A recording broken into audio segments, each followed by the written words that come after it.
estaba de prevenido, ahora llegó el turno de Alex. Nos dirá más de una anécdota de su carrera. Esto es el turno de Alex. Bueno, estamos aquí con una partida de dominó con dos profesores de educación física y una persona del folclore de Naiguatá y Nacional, Juan Curreche, y los profesores Lester y Piñerúa. Vamos a ver si nos va bien aquí, podemos dar un zapatico, ¿no? Entre el calor, las olas del mar, la música, el sabor de la guaira y las matemáticas, así comienza esta entrevista sin derroche y mucho de inédito e interesante. Acompáñanos. Oh, bananita.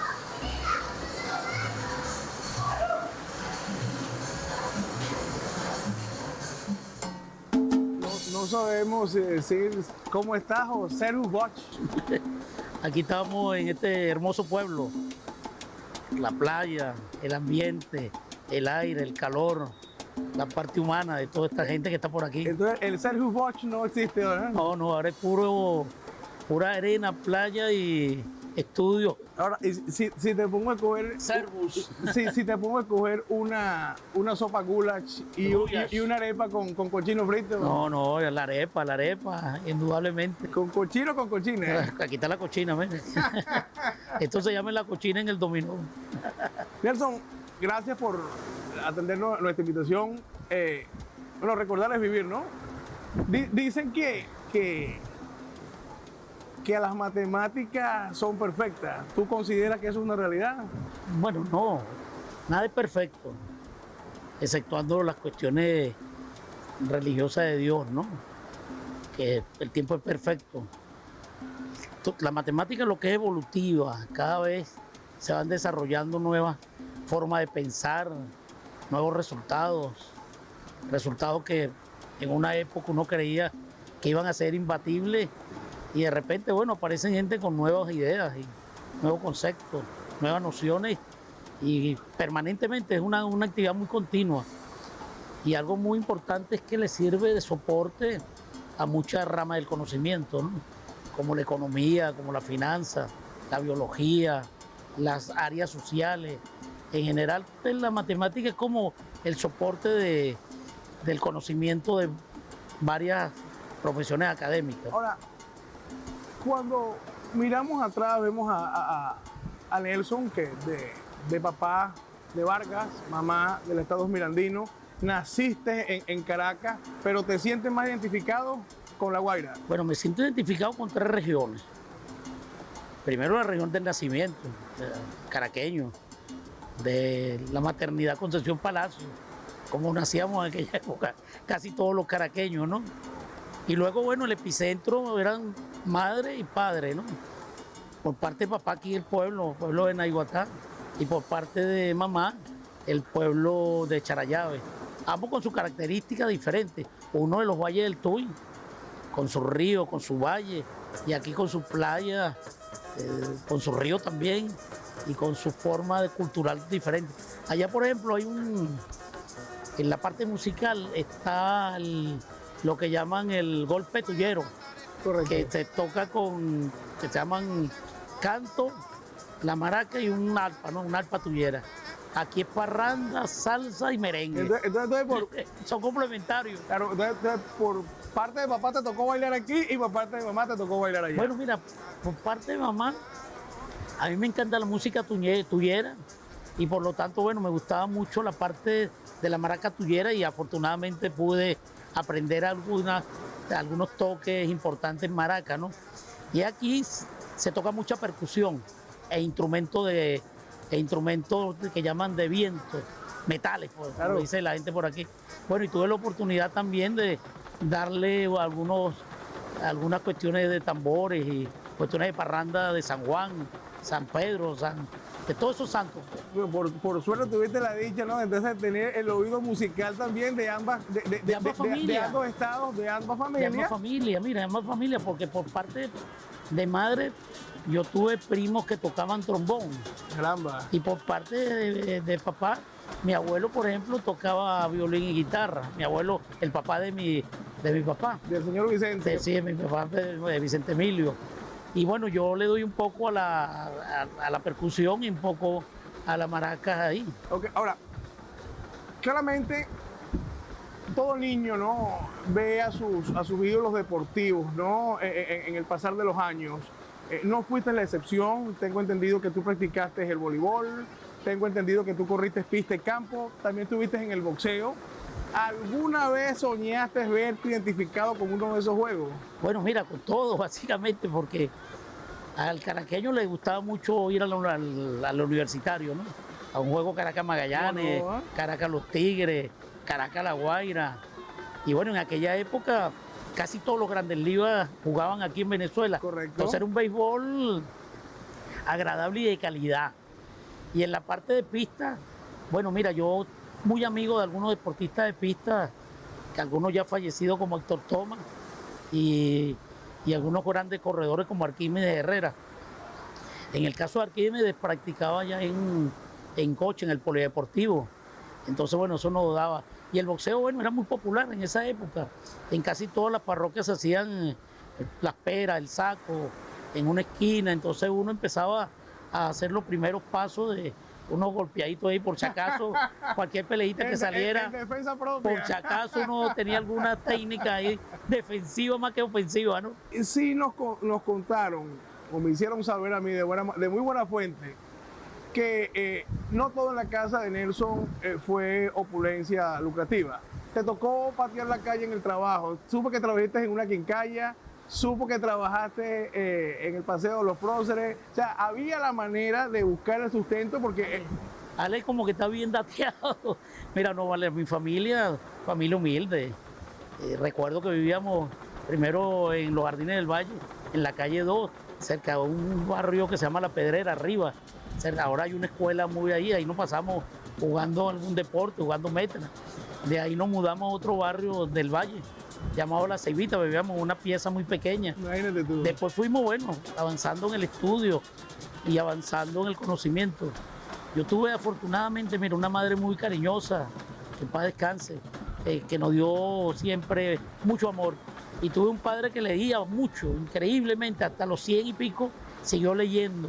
Entonces, entre el amor y la lectura, uno se va desarrollando como se desarrollan los muchachos, pues, a nivel de un barrio, de un estado, de una parroquia, Ahora, jugando metra, jugando trompo, haciendo las cosas normales y estudiando. Ahora, cuando llega el liceo, que Nelson vea las matemáticas como carrera, ya el deporte sigue siendo deporte, pero pasa a ser un hobby. El dominó pasa a ser otro hobby y dices, tengo que ir a la universidad. No, lo que pasa es que, acuérdate que uno puede practicar deporte, pero una cuestión es practicar deporte y otro es tratar de ser profesional en el deporte. Y para llegar a ser profesional en el deporte hay que tener habilidades fuera de lo normal, por decirlo así.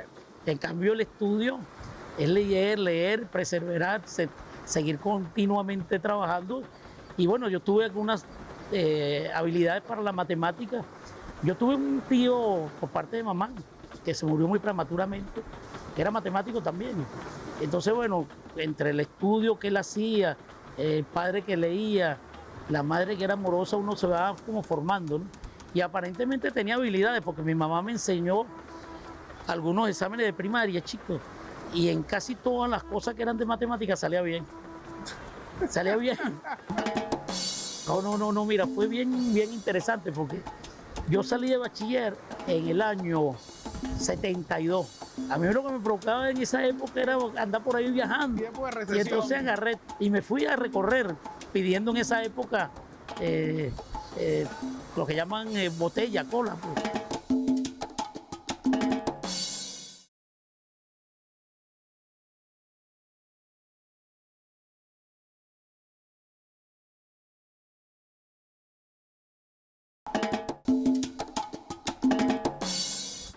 En bachillerato, mira, para que tú veas, y esto es una reflexión que hay que hacérselo a los jóvenes. Yo no fui un alumno modelo, más bien yo tenía algunas, a veces iba bien, otras veces no iba tan bien. Tuve años buenos y tuve años regulares. Tuve un bachillerato que no fue tan excelente, ¿no? Fue normal, pues. Inclusive en algunos casos no salía tan bien. En cambio, uno va agarrando como conciencia, ¿no? De que tiene que leer, que tiene que estudiar para formarse, ¿no? Y eso más o menos lo agarré en el cuarto año de bachillerato. Y del cuarto año de bachillerato hasta lo último, bueno, fue prepararse, pues, prepararse para la vida, prepararse para el estudio. Yo salí de bachiller en el año 72, Correcto. pero como, bueno, como muchos adolescentes, ¿no? A mí lo que me provocaba en esa época era andar por ahí viajando. Tiempo de recesión. Y entonces agarré, tenía en esa época, tenía el cabello un poquito largo, la barba un poco espesa, y me fui a recorrer pidiendo en esa época lo que llaman botella, cola, pues. Y bueno, recorrí parte del país y no estudié. O sea, el año que me tocaba a mí, que era el año 72, no lo estudié. Entré a estudiar otra vez en el 73, en el segundo semestre como oyente. Vale. Como oyente de la Facultad de Ciencias. Salí bien, por cierto, leí bien como oyente. Y me salieron casi simultáneos los dos cupos, en el Pedagógico de Caracas, Claro. para estudiar matemáticas, pero también en la Universidad Central de Venezuela para también estudiar matemáticas. Y yo, bueno, opté por quedarme en la Facultad de Ciencias y ahí hice la carrera en 4 años y 3 meses. 1978 viene la querida graduación en la Universidad Central de Venezuela, en Caracas. Sacas la licenciatura en matemáticas. La licenciatura en matemáticas. Previamente empecé a dar clases como preparador y luego como auxiliar docente, ¿no? Y en el 78, bueno, terminé la carrera y inmediatamente entré como profesor de la Facultad de Ciencias.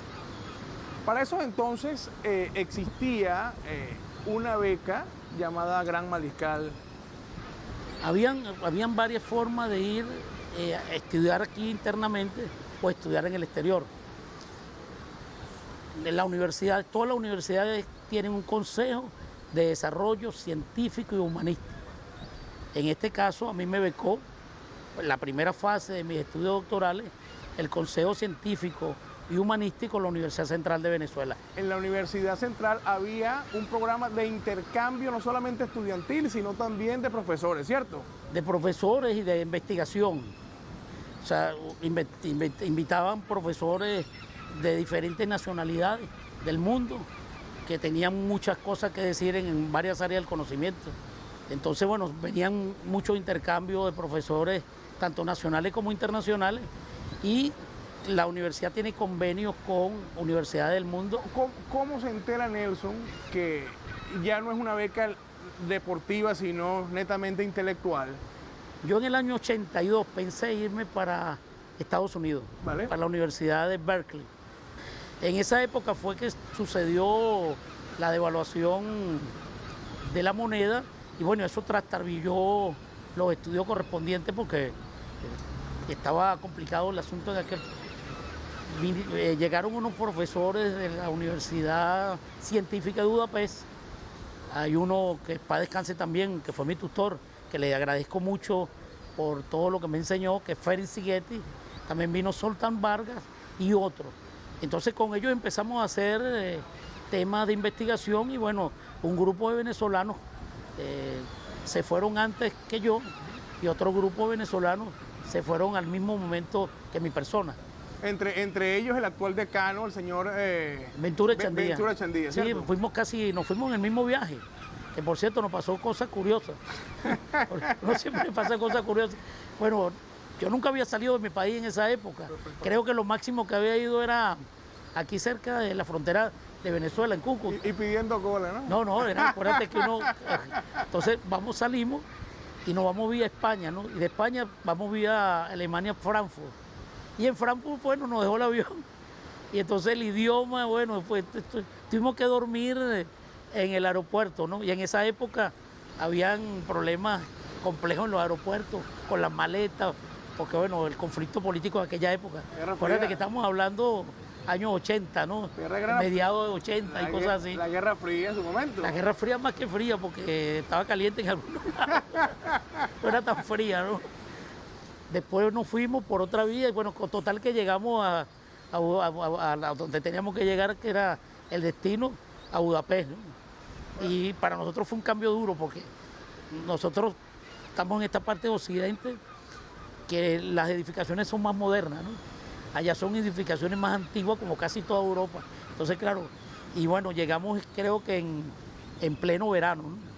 Y después te viene un otoño que se va poniendo oscuro, oscuro, y después te viene lo que llaman lo duro, el invierno. El invierno blanco. Imagínate tú, uno aquí, acostumbrado a vivir en estas playas o en estos valles, y de repente se encuentra con un invierno de esto, de lo duro, bueno, pero hay que hacerlo, ¿no? Todo porque, bueno, es necesario buscar la formación académica, ¿no? Las personas que se fueron contigo, como la doctora Vera, Carmen Elena. la señora Vera, la señora Carmen, la doctora, hoy en día, estaban en la misma sintonía tuya. Nosotros venimos acá, venimos a sacar nuestro doctorado. Idéntico, todos fuimos a tratar de obtener un doctorado en área de la matemática y en algunos sectores de la matemática, ¿no? Lo importante es que todos los venezolanos, casi todos, yo diría que el 99% de los venezolanos que salimos en esa época a hacer estudios académicos, todos vinimos con el grado académico correspondiente.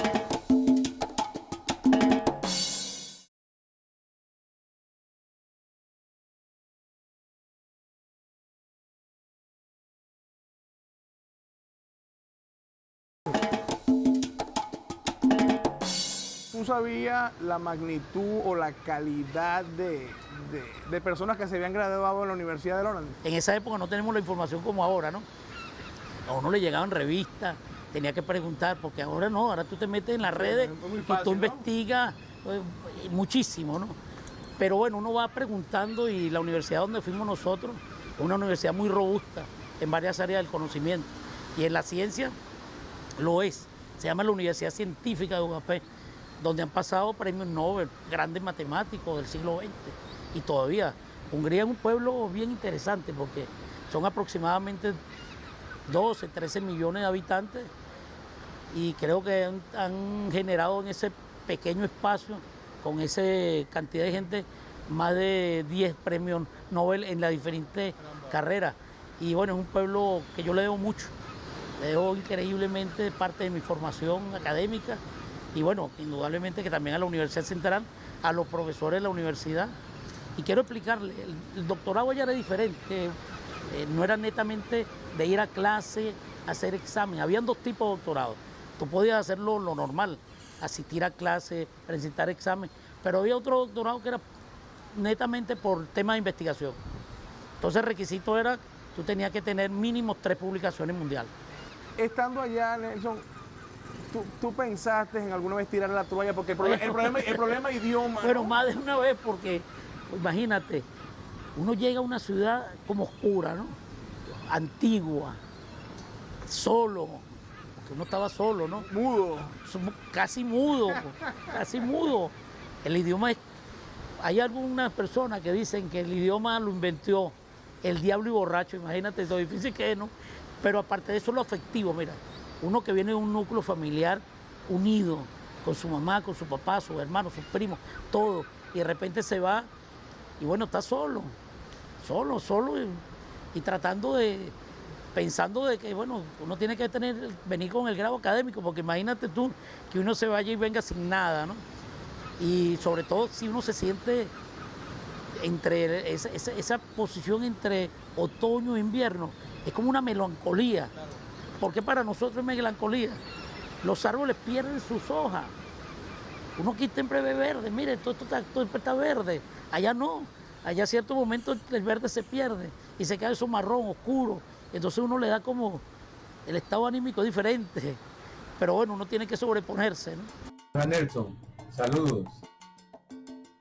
Alegre porque estés participando en un programa en reconocimiento a todos los logros que has obtenido. Logros que has obtenido producto de tu gran capacidad de trabajo. Sigue con tu actividad productiva. Te deseo larga vida. Y es verdad que los viejos de uno hacen por sus hijos lo que tienen que hacer. Yo le invité y se fue solita, sin hablar inglés, sin hablar solo su español correspondiente. Y se fue Venezuela, Estados Unidos, Frankfurt, Budapest. Entonces llegó sin maleta, se le extravió la maleta. Entonces mi mamá la maleta y entonces con esa melancolía de la maleta, ¿no? Pero bueno, con una alegría, tanto de ella como de uno, por tenerla ahí, Claro. compartir. Claro. Y entonces ese tiempo me hicieron hasta una hallaca, imagínate. Ah, tú. no, vale. Qué broma tan divina. Entonces el invierno no fue tan frío como se pensó, ¿no? Ese no tuve tan frío. Ahora- Y después me llevé a mi hijo. Y bueno, como son los jóvenes, aprendió muy rápido el húngaro, aprendió inglés y estaba estudiando un poco alemán. Yo le puse una disciplina de trabajo donde le decía que te tenía que leer por lo menos cada 2 semanas un libro. Tenía que aprender a cocinar, tenía que aprender a lavar la ropa, a limpiar el hogar. Y ahí lo tuve ahí como un cuartel. Hoy en día, ¿no?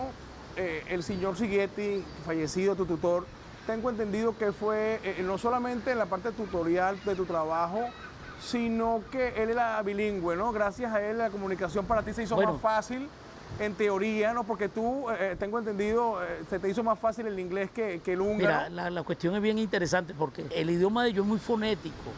Tienen 12 vocales. En el caso concreto de donde yo estaba, había una persona que hablaba 7 idiomas, así al mismo tiempo, hablaba lo que sea. Y en el caso particular, que le agradezco mucho por la formación, pues mira, esto es interesante, no es solo conocimiento, es la cosa personal, la cosa humana, las cuestiones de los cariños. Y yo le agradezco mucho ya a mi tutor fallecido, Ferin Siguete, por todo. Tengo entendido que Sigeti vino a Venezuela. Hablaba muy bien español y hablaba otros idiomas, incluyendo el inglés, claro. Y bueno, y el húngaro, bueno, su idioma materno, ¿no? Entonces llega la graduación y Nelson no es cum laude ni magna cum laude, sino nada más es summa cum laude, ¿no? Oh, pero hay un cuento, mira, allá uno se gradúa con flu claro y guante, ¿no? Los húngaros juran por su patria, por la ciencia y por varias cuestiones, ¿no? Da la coincidencia que yo en esa graduación era el único extranjero. Entonces yo tenía que jurar por la ciencia. Y entonces el rector decía algo y yo tenía que responderle, pero no le entendía nada. Imagínate tú, ¿eh? Entonces el público gritaba en húngaro, ¿no? Que yo hablara en húngaro. Y yo más perdido, al lado de mí, colocaron un húngaro que medía como 2 pies.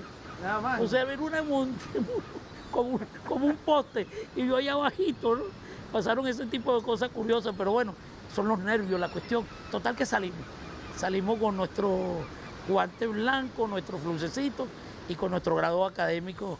Como tú lo dices, tuve la fortuna de graduarme summa cum laude. Tengo entendido pues, que también la universidad se da los créditos de tener un estudiante pues, que se graduó cum laude, summa cum laude, siendo extranjero, ¿no? Y fue el único. No crean. Los venezolanos en casi todas partes del mundo donde van, dan buenos ejemplos de ser estudiantes.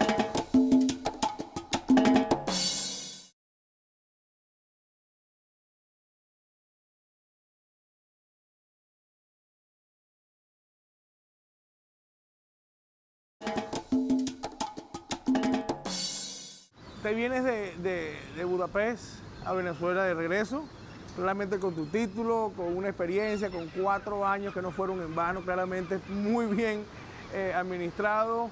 ¿Qué hizo Nelson al llegar? Lo primero que hice fue tratar de aquellas personas, si tenía algunos inconvenientes previos por diferentes razones, tratar de buscar de nuevo la amistad y la unión de nosotros donde estamos en la facultad. Como todos, pues regresamos y nos metimos en cuestiones tanto académicas como administrativas, ¿no? Y bueno, siguió la investigación con gente de allá, porque yo estuve en Hungría, pero yo fui a otros países. Yo fui a Polonia, fui a Alemania, trabajé con polacos, trabajé con alemanes. Y bueno, tuve la fortuna de en esas ciudades, en esos países, y yo con otra gente tuve otros resultados. Y lo importante, chicos, es que todavía seguimos siendo amigos. Por ejemplo, un alemán, cuando yo fui a Alemania, a Würzburg, el alemán Jürgen Apel, que por cierto es excelente pianista, da conciertos a 2 manos, es excelente. Él fue parte de tu libro, ¿no? Sí, yo tuve la fortuna que con él se publicó un libro que ha tenido éxito en cuestiones de conocimiento. Bueno, entonces, este es el todo, ese estudio con mucha gente, ¿no? Uno tiene que seguir estudiando. Las investigaciones son continuas Uno tiene que seguir leyendo todos los días lo máximo que pueda para que, bueno, a ver si se le surgen nuevas ideas o comprender mejor la vida. Mejor la vida. Yo creo que lo máximo que uno le puede hacer a sus hijos, a sus amigos, es invitarlo a leer. En el 2013, junto con el difunto Sergio Rivas, sale el libro de Concepto de Convicción Convexa. Bueno, Sergio estudió conmigo parte de la licenciatura. Tremendo matemático. Además, tenía una habilidad para escribir que poca gente lo tiene. Yo, por ejemplo, reconozco que yo no tengo habilidad como la tiene él, o la tenía él para escribir. Yo regreso, lo vimos de nuevo y le digo, Sergio, ¿por qué no sigue haciendo cosas de matemática y trabajamos juntos? Entonces con Sergio obtuvo la tesis de maestría y la tesis doctoral bajo mi dirección. Y luego hicimos un libro de manera conjunta que se llama Nociones de Funciones Convexas, que era una puesta al día en ese momento de esa área de la matemática. Por cierto, desafortunadamente también se nos fue. Teníamos en mente hacer una versión más amplia por los nuevos resultados que se han obtenido en los últimos años de esas nociones. Y bueno, se lo vamos a dedicar en su memoria. Ya la estamos escribiendo con otra gente de matemática venezolana. En el 2013 llega las funcionales de Merente. Yo tuve un resultado que me propuso el tutor, Ferin Siguete. Y bueno, lo pudimos resolver y lo publicamos.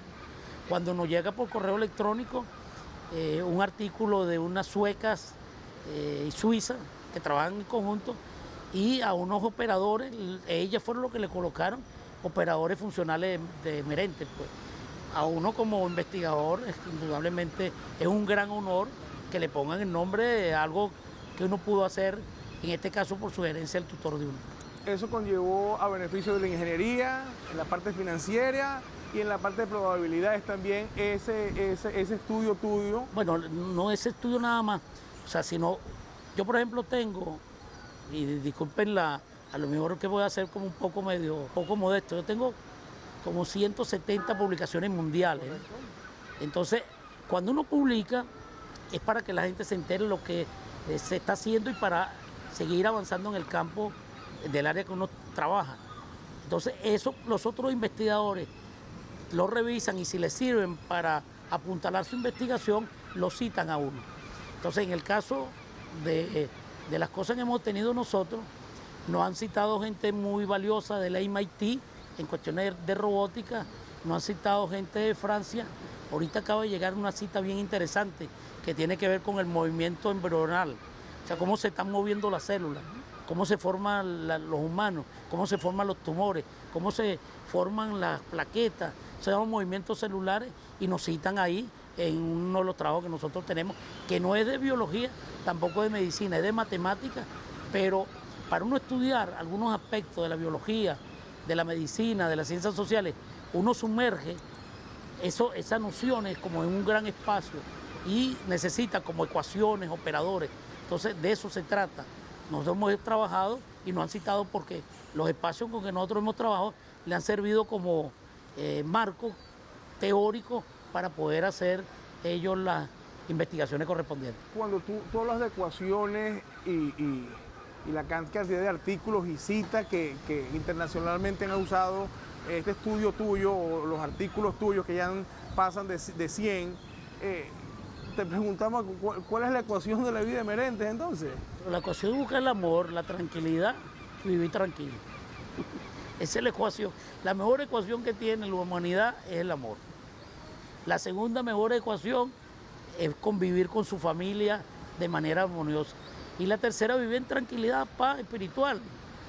Y bueno, y si vienen los resultados académicos, bienvenidos. La gente a veces, la pobreza, mira, no es material. A veces la pobreza es más espiritual que material.